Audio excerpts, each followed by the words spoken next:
Hai guys, selamat menyaksikan. Assalamualaikum warahmatullahi wabarakatuh. Salam, Om Swastiastu, Namo Buddhaya, dan salam kebajikan.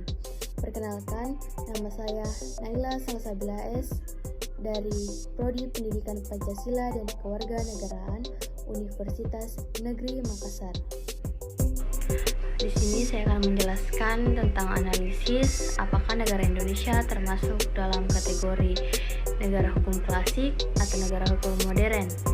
Berikanlah penjelasan Anda secara ilmiah disertai fakta atau data relevan atau teori. Menurut saya sendiri, Indonesia termasuk dalam negara hukum modern. Kita tidak perlu berbicara jauh. Contohnya itu Pancasila, karena sesuai dengan ciri-ciri negara modern itu sendiri, yaitu 1.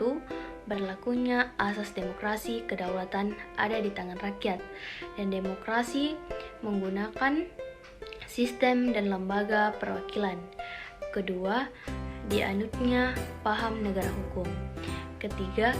Susunan negaranya adalah kesatuan di dalam satu negara, hanya ada satu pemerintahan, yaitu pemerintahan pusat yang mempunyai wewenang tertinggi. Dikemukakan bahwa syarat-syarat dasar untuk terselenggaranya pemerintah yang demokratis dan berdasarkan rule of law adalah 1.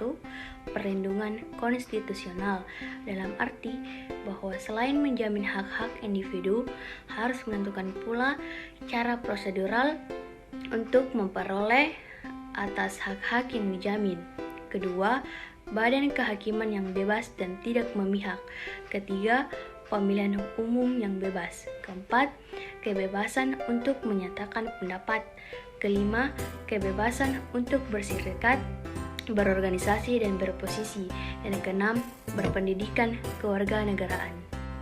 Pemikiran-pemikiran baru tentang sistem yang baru, yaitu aliran-aliran yang hanya memandang negara sebagai instrument of power saja, tetapi negara justru dipandang sebagai agency of service.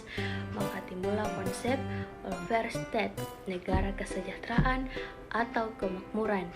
Tipe utama negara hukum kesejahteraan adalah adanya kewajiban pemerintah untuk melaksanakan pestur sort, yakni penyelenggaraan kepentingan umum. Negara hukum kesejahteraan menurut Black Laws Dictionary, satu bangsa yang pemerintahannya menjalankan berbagai program asuransi sosial seperti kompensasi, pengangguran, pensiun, bantuan uang untuk keluarga, kupon makanan, dan bantuan bagi buta atau tuli, juga pengertian negara kesejahteraan. Negara sebagai pengatur ciri-ciri pokok dari suatu negara welfare state adalah sebagai berikut. Ke-1, pemisahan kekuasaan berdasarkan trias politika dipandang tidak prinsipil lagi. Pertimbangan efisien kerja lebih penting daripada pertimbangan dari sudut politis, sehingga peranan dari organ-organ eksekutif lebih penting daripada organ legislatif. Kedua, peranan negara tidak terbatas pada penjaga keamanan dan ketertiban saja, akan tetapi negara secara aktif berperan dalam penyelenggaraan kepentingan rakyat di bidang-bidang sosial ekonomi, budaya, sehingga perencanaan merupakan alat yang penting dalam welfare state. Welfare state merupakan negara hukum material yang mementingkan keadilan sosial dan bukan persamaan formil. Ketiga, hak milik tidak lagi dianggap sebagai suatu hak yang mutlak, akan tetapi dipandang mempunyai fungsi sosial, yang berarti ada batas-batas dalam kebebasan penggunaannya.